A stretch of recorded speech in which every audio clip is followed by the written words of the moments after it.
First, it was a discipline. Then it was an outrageous step. Then it was an opportunity for me to see that the universe was generous with me. But finally, it's a place and an opportunity for me to experience my own generosity. I have so much that I can freely give this. Do you see?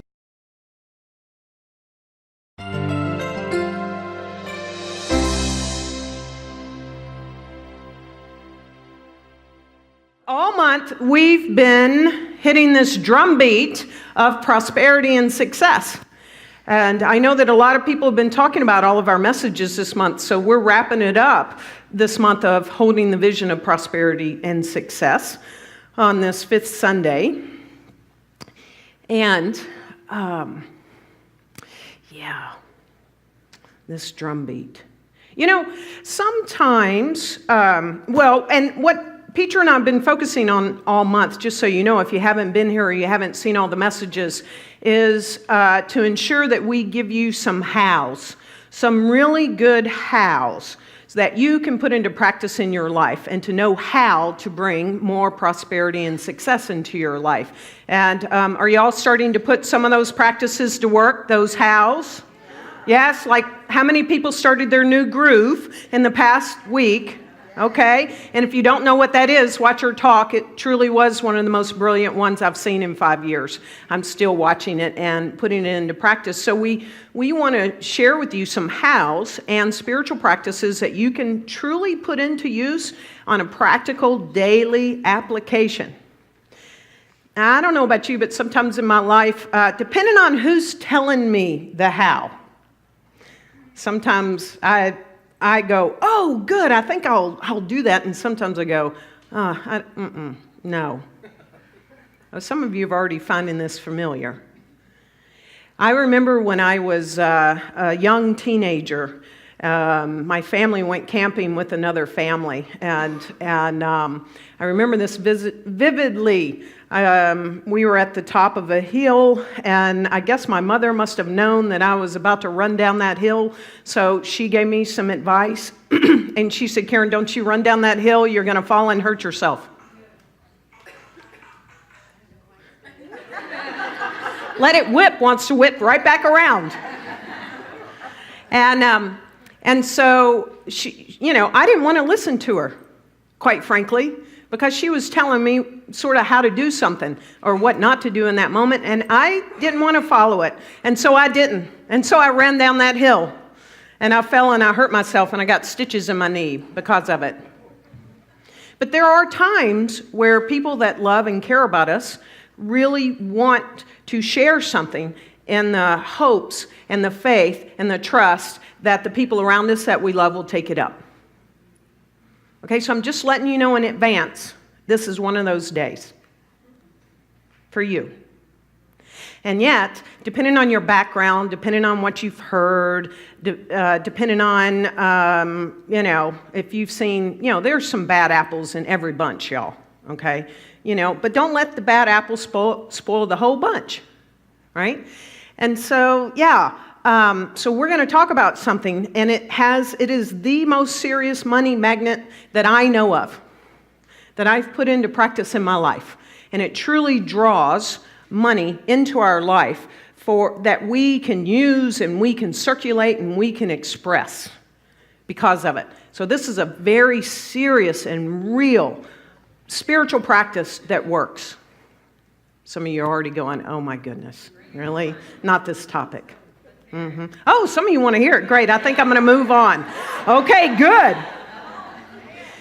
So let's start with what Ernest Holmes has to say about this topic. He says that it seems as though everything in life is meant to circulate.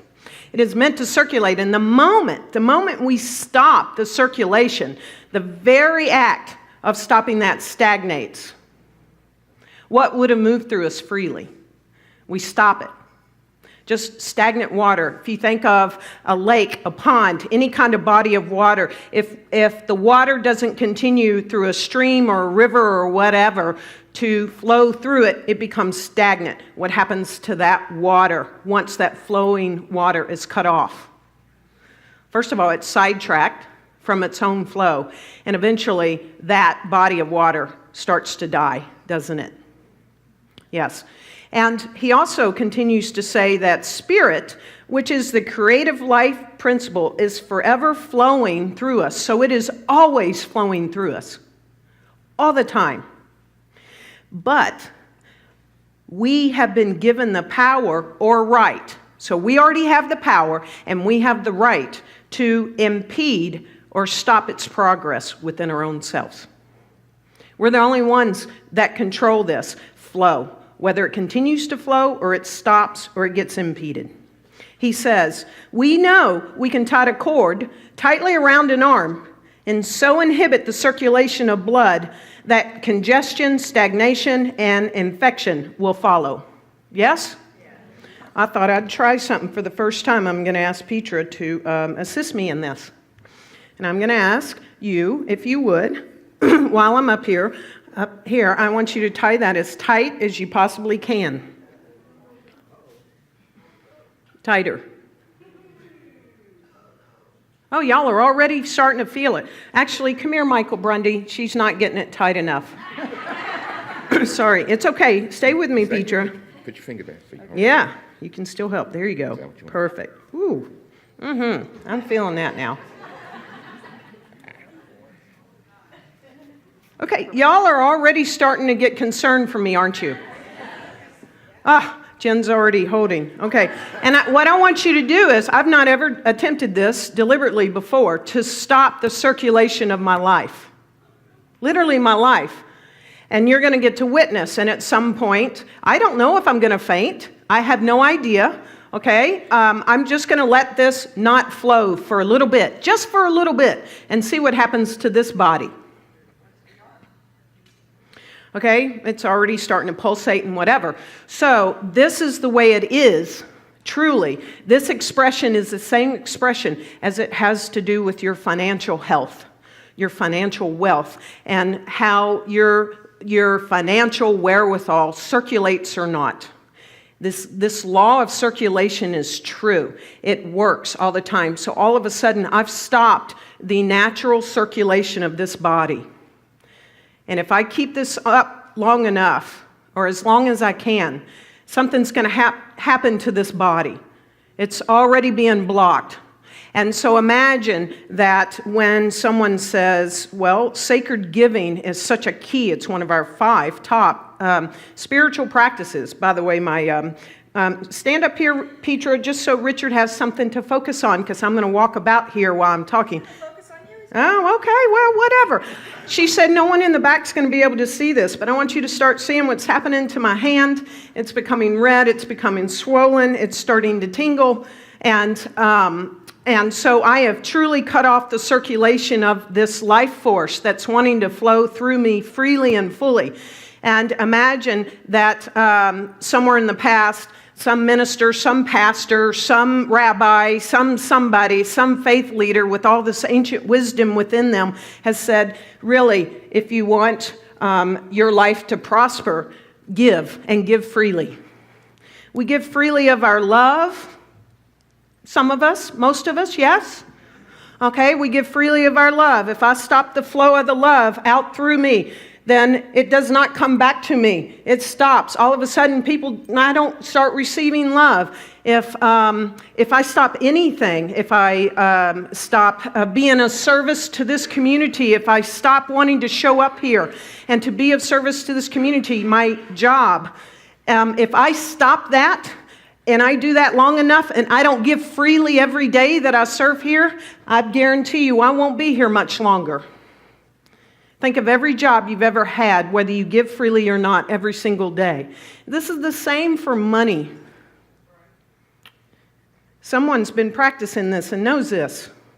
There are a few, I have some friends up here so that you don't just hear from me. Okay, so I'm going to ask Cindy. So can we ask how long you can actually keep this up? I don't know, but I trust my intuition. Okay, good. Okay? It's okay.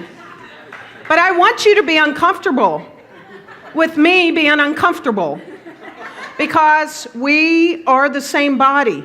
This is why I want all of us once and for all to open up our prosperity in the sake of our life. So Cindy, would you share a little bit about this topic called sacred giving, tithing, and how it's worked in your life and what it's done for you?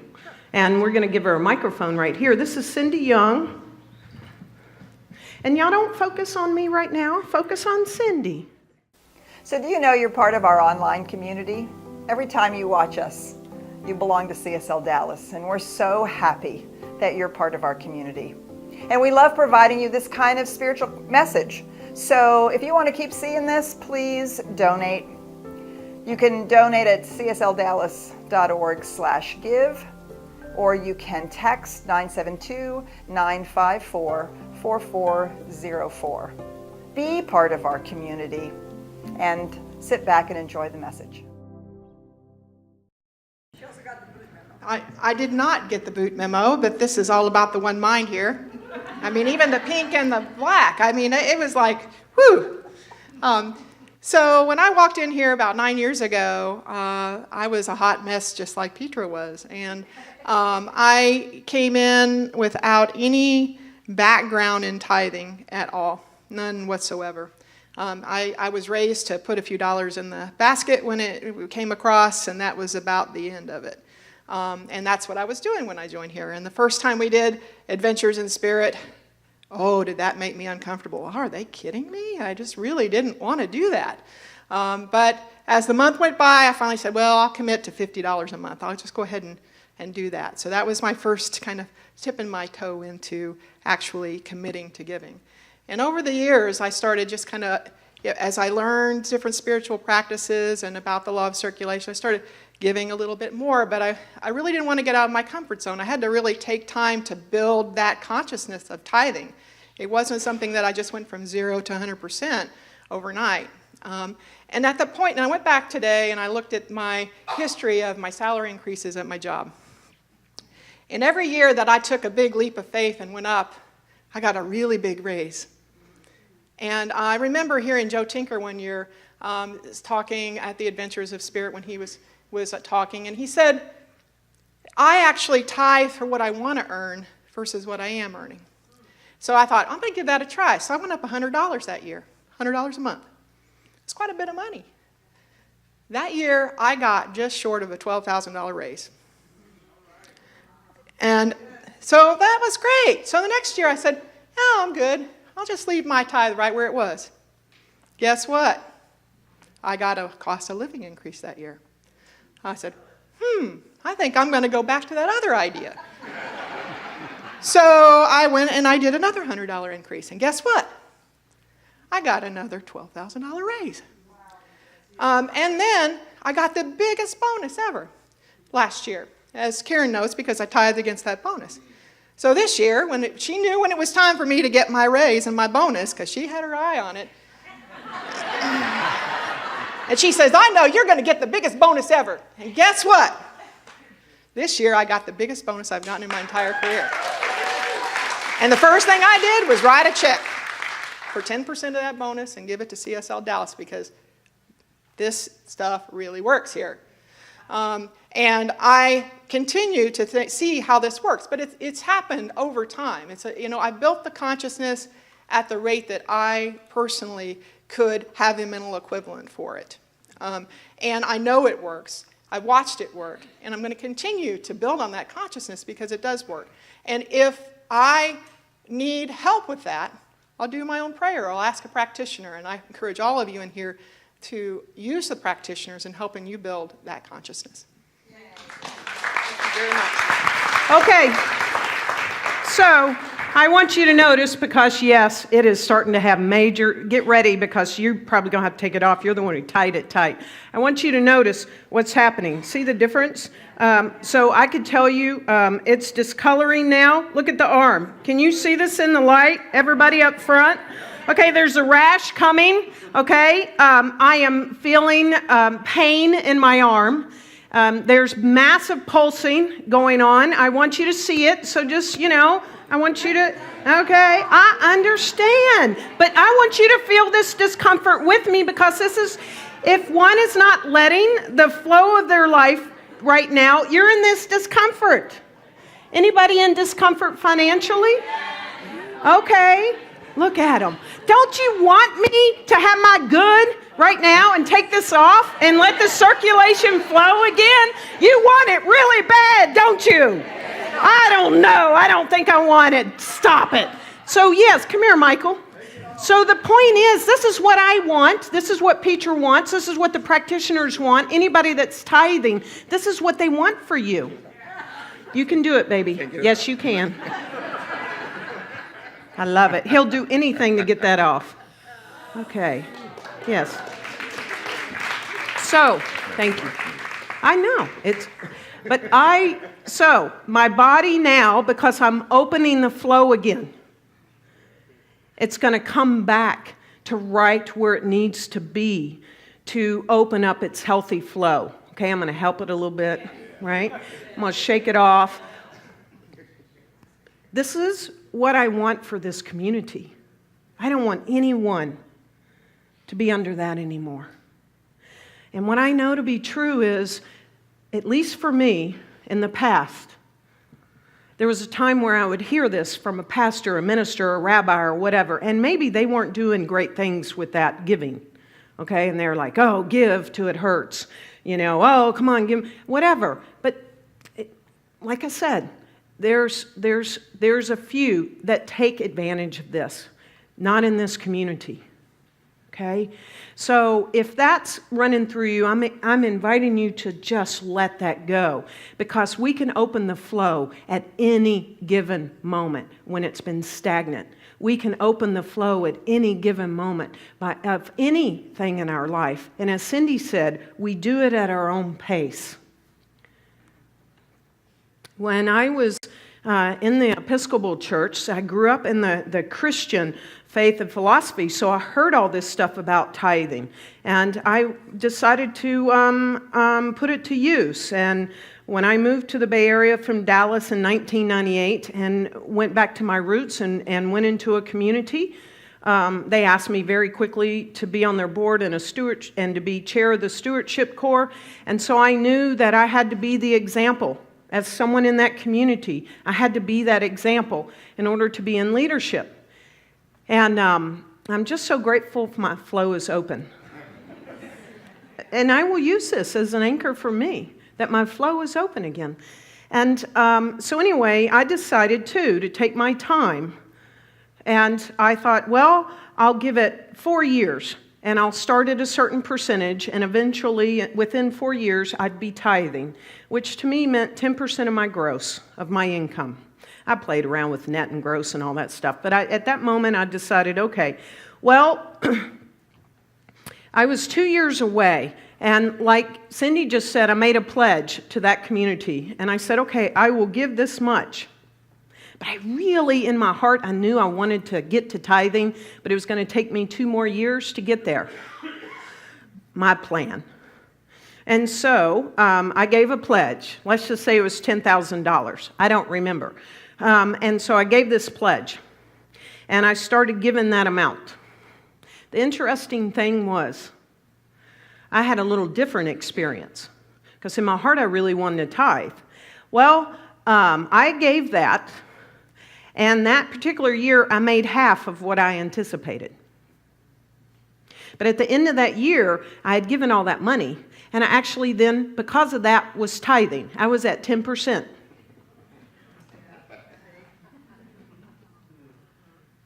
No one has to have this experience.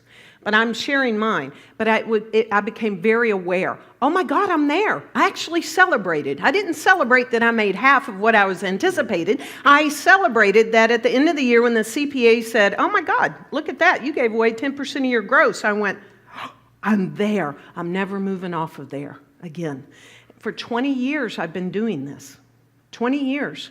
I give, not from the overflow. I give first fruits. First fruits. It's ancient wisdom. It's not to trick to get money from you. It's to open up the flow, the circulation, the financial health of your life. Some people take that leap of faith. Some people, it takes a little while. Some people just decide, I'm just going to jump into the deep end of the ocean. Someone that has just really blown my mind in this past 2 years is someone I'd like for you to hear from now, and that's Kia Tillman. Will you share your story? Let me get you a mic.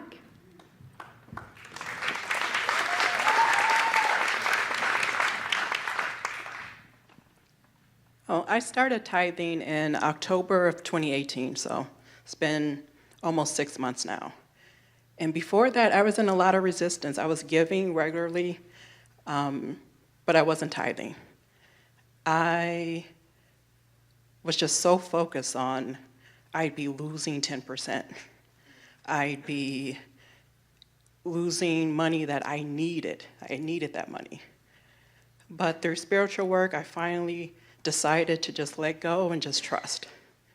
So I changed my auto tie to every 2 weeks when I get paid, 10% of my gross gets directly from my paycheck to CSLDallas, because this is where I'm spiritually fed. And then every time I get extra money, I go online and I give 10% of that. And interesting things started happening.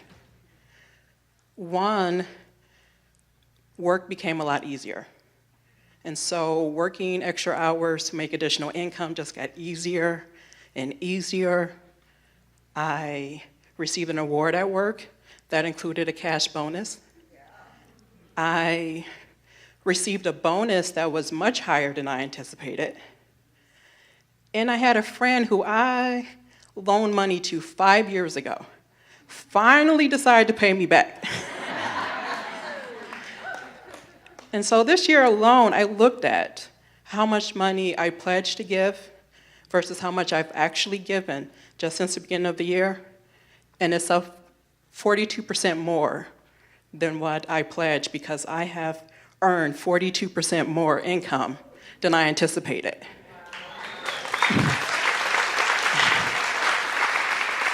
And I was just beyond shocked. And I am a true believer in TSRW. This shit really does work. Thank you, Kia.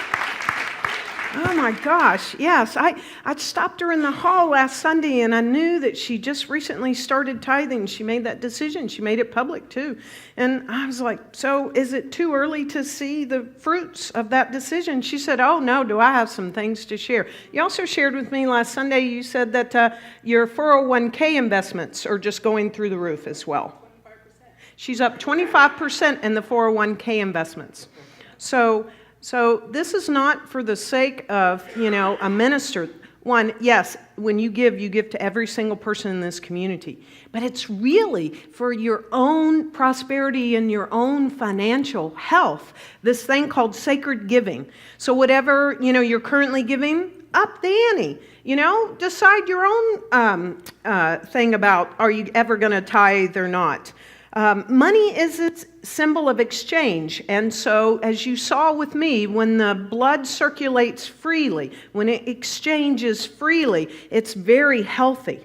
And the more that we keep it active, and we move that and we circulate it, the more I keep this body moving and circulating like this, the more healthy it is. It's the same with money.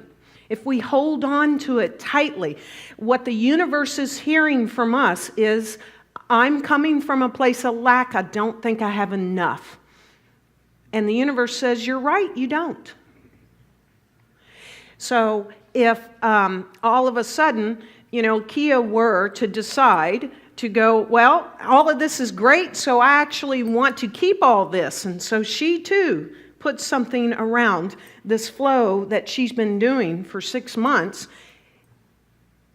The universe, most likely, it's going to be impactful. So she's keeping the flow open.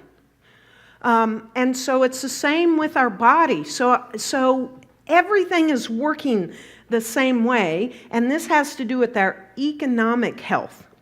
When we come from a place of fear or a place of lack, then everything around us is going, okay, okay. We just mirror. It just mirrors back to us if we come from a place of fear.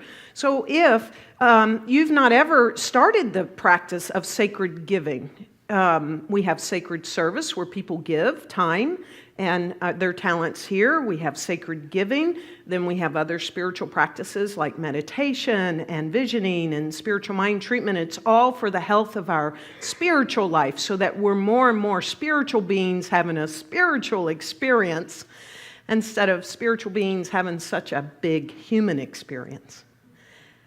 And so this is a form of opening up that circulation and that flow.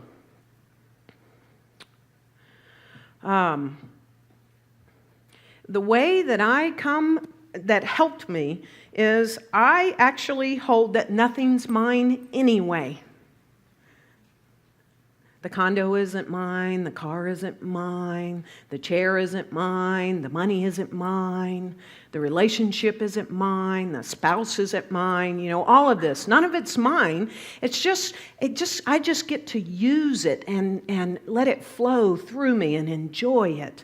And so since it's not mine, because none of us are going to take it with us, just how do we let it flow so that as we give, so we receive? And giving with joy. If you can't give with joy, just don't even do it. Just don't. If you give in resentment, give in joy of at least the test or the experiment of it. Have fun at testing or experimenting with this. So I thought, okay, well, Petra, what do you have to share about this? Let me get you a mic. Thank you. So some of you were here a few weeks ago when I sucked all the air out of the room by the first time we talked about tithing this month. So you know that we completely turned this community around twice, as I was interim minister twice when I first got here. We were in debt, and the one thing that we did was we practiced our spiritual practices. And so we tithed, first fruits every Sunday. Every Monday morning, counted the money, sent the check off. And that kind of experience. So I'm gonna just suggest that at that moment there wasn't a lot of joy. What there was discipline. Okay. A willingness to practice. And in my own life, I had that same experience. I had to test the waters, and I had to make those leaps. Because I was also, when I first got into the spiritual community, I was what they call a tipper. Oh, that was a good talk today. I'll put a little more in there. Oh, wow, the music was really good today. I'll write my check today. I'm really glad I was here. I can give a little money because, wow, the music was really good. That's called tipping, right? And so then moving into a consistent spiritual practice of it was an extraordinary experience. I was making, at the time, $900 a month from my first spiritual community, and my rent was $500 a month. And my car cost me $250 a month. And you want me to tithe? That was a huge leap of faith.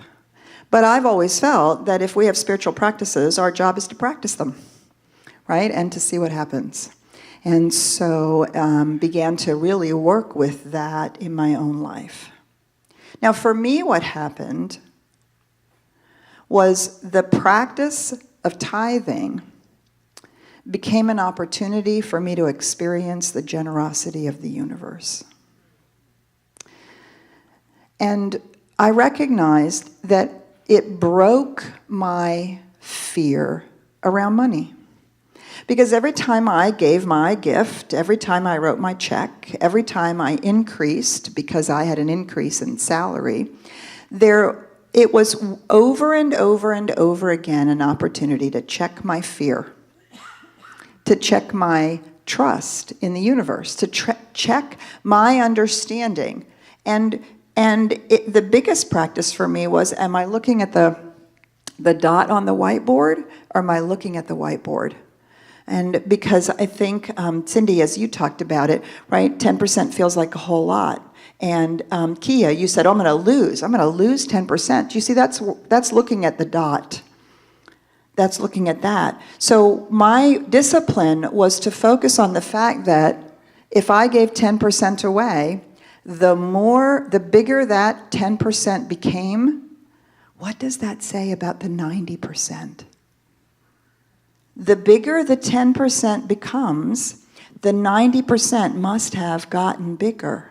Over and over and over again, that was my practice. So I began affirming that I would write tithe checks with commas in them.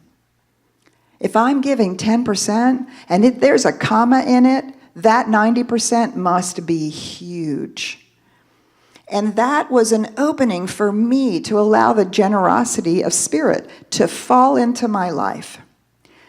As importantly, man, it really, this is, I think, the weirdest thing.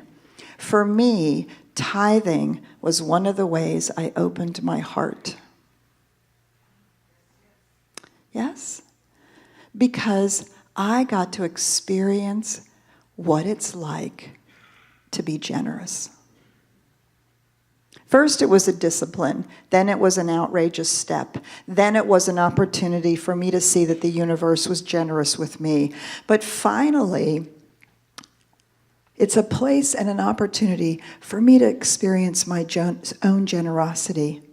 I have so much that I can freely give this. Do you see? As opposed to, I don't have enough, I'm afraid. I have so much. We have so much that in the freely giving, and then it's exactly right. As Karen said, when I don't give, the universe says, you're right. And I say, I don't have enough to give. The universe says, yes, you don't have enough to give. But when I say, oh my gosh, I have so much, this is my joy, my generosity to give, what does the universe say? Yes, you have so much. You have so much to give. And so in all of us, there's whatever process there is, as there is in every single spiritual practice. And I really want you to hear what Karen said. We want this for you. We don't want you to have to waste your mental and spiritual coin on having to manifest some money, something that you need. We don't want you to have to waste your mental and spiritual coin on something that you need, because you deserve to have all of that, right? And when the flow is happening, all of that is taken care of. We want you to be using your mental and spiritual coin to grow your life and to heal the world. And it begins with these kinds of practices. So there you go. Join us in them. Yes. Yes. So, freely ye have received, freely give. So when the law of circulation is retarded, stagnation results. It's the way it works. And it's only as we allow this divine current, this currency, this current that is there and full and flowing in our life, and we allow it to flow through us, and not hold on to it, not kink it off. It's like a kink toes, we're kinking it off. That when we allow it to flow through us, that we really express life. And the law of giving and receiving is definite. It's working in your life already. We're each at choice of, do we want it to really, really, really work in our life? This thing called money, we've talked about it all month in some shape, form, or fashion, did a workshop on it. It was the largest workshop I think we've had with an inside workshop in over 5 years. It's a topic. And so I truly, from the bottom of my heart, I know from the bottom of Petra's heart, We want this for you, to be in the joy and the flow and the circulation of life itself. And if anybody wants help in that, anybody wants to talk about it, we've got practitioners just so ready. You've got ministers in us so ready to talk to you about it, so that the flow is open. And we have a healthy, financial, prosperous life. Yes.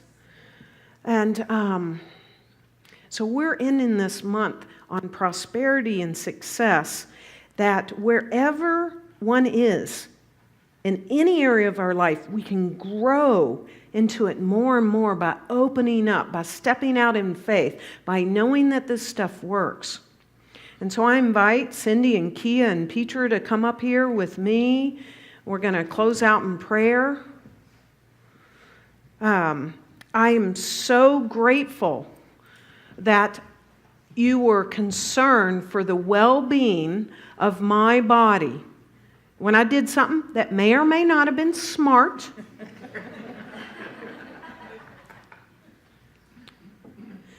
But that you felt inside of yourself for me, that you wanted me to take it off so that my body would be in full circulation and the health of this body, that's how we feel for you. And so, Petra, I'm going to ask you to do the prayer. And we're opening up to the health and the flow of all of our lives, individually and collectively, right here and right now. So let's go within. So just allowing ourselves to release any thoughts or feelings of anything other than being present in this moment. Take a breath. Let it out.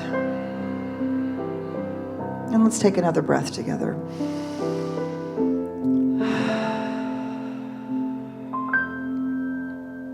And as we take that breath, we open to the infinite breath.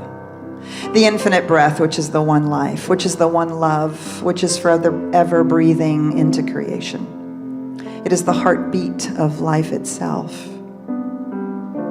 It is the breath that is blowing in the wind and that is blossoming in the spring flowers. And it is in the eyes of our beloveds. It is the same breath, the same life. And that breath is so freely given. It is so freely given that we can take it in and nothing restricts it. And then we release it effortlessly so that we can take the next breath. This is the one life pouring itself into each one of us. And as we know this truth, we know that each and every one of us are intimately and infinitely joined with that one breath. That our breath is the breath of life. Our breath is nourishing our bodies and releasing anything unlike it back out. And then when we breathe out, we're actually feeding the trees. They need our out breath as much as we need their out breath to feed us in this dance of circulation. And we're a part of it.